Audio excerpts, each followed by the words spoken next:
In this section, we'll be seeing how to do intranet hacking using Metasploit. So this is the scenario that we're going to be working with.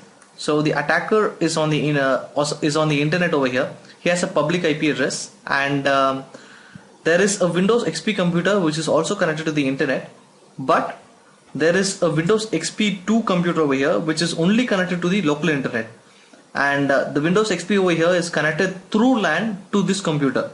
So attacker cannot directly access this computer, but his end objective is to get some information from this computer.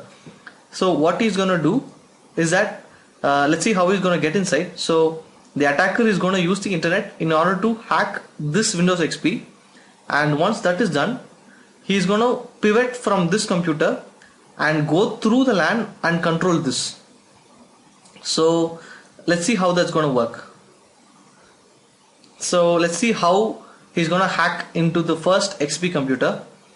So he's going to use an attack called browser autopon, and this generates a web page and it will load all available exploits that are available for web browsers, and if it is successful, then the attacker will gain access into the target machine, and this is the command for using it. We're going to give use space auxiliary auxiliary /server/browser_autopon, and you have to set the server, you have to configure the server. So you're going to give set srv host, and that is the IP address of the attacker, and we're also going to get set the L host, and that is also set L host space the IP address of the attacker.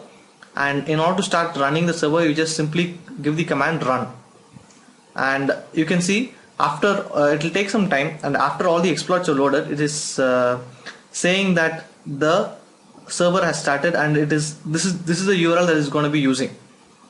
So what the attacker has to do is he has to somehow trick the users into opening this URL, and once it is opened, you can see that it will find if any of the if the browser is vulnerable to any of the exploits, and it will exploit it. It will run the shell code, and you can see it has started a session, and we can get the list of active sessions by just giving sessions in Metasploit, and this will give you a list of sessions.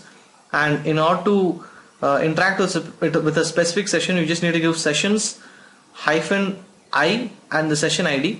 So in this example, we'll be giving sessions -i1.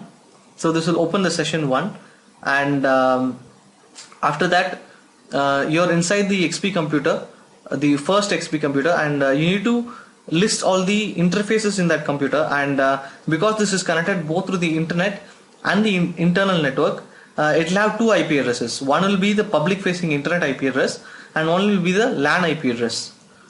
So you can see the intranet can't be accessed by the attacker directly. So what he's going to do, he's going to pivot from this computer to here. So first he has to find all the computers in that local subnet.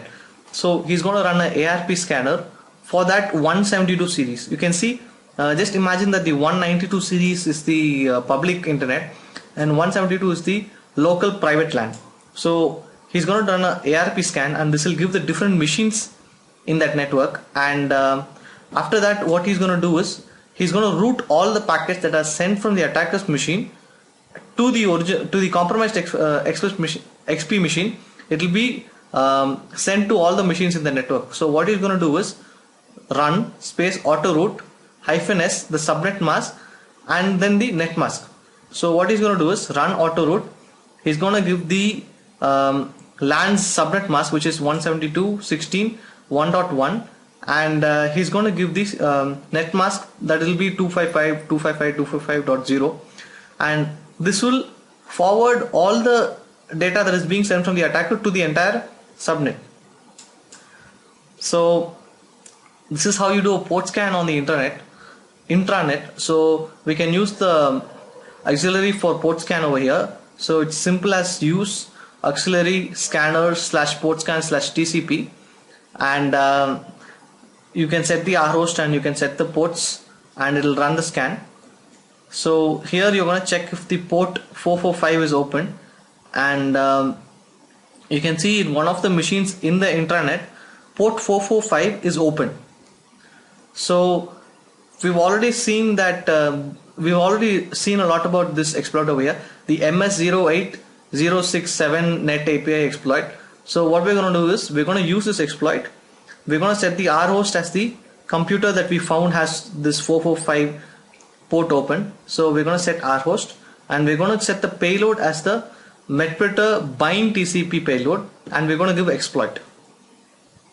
So after you've exploited and you've gotten a Metasploit session, we're going to do a port forward, and we're going to first give port forward space add. We're going to give the attacker's IP, and we're going to give the attacker's port. We're going to give the target IP, the target port, and what is happening over here is after he has given the port forward, the attacker is able to access a internal website that is only available to the victim.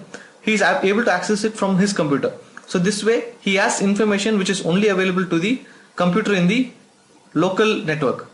So we'll be looking more into this in the video, and if you're not that clear about it, I hope once you look at the video you'll be very clear about it. And let's look at some defense first.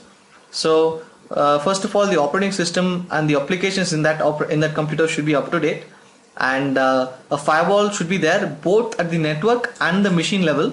And you should always have a working antivirus, because even if an exploit is working, sometimes the shellcode can be detected by the antiviruses. So, and also if you use a tool like Emmet, it will stop most exploits from running, and unless it's a custom exploit, knowing that Emmet is there in the computer, it will be very, very secure. So let's go to the video demonstration.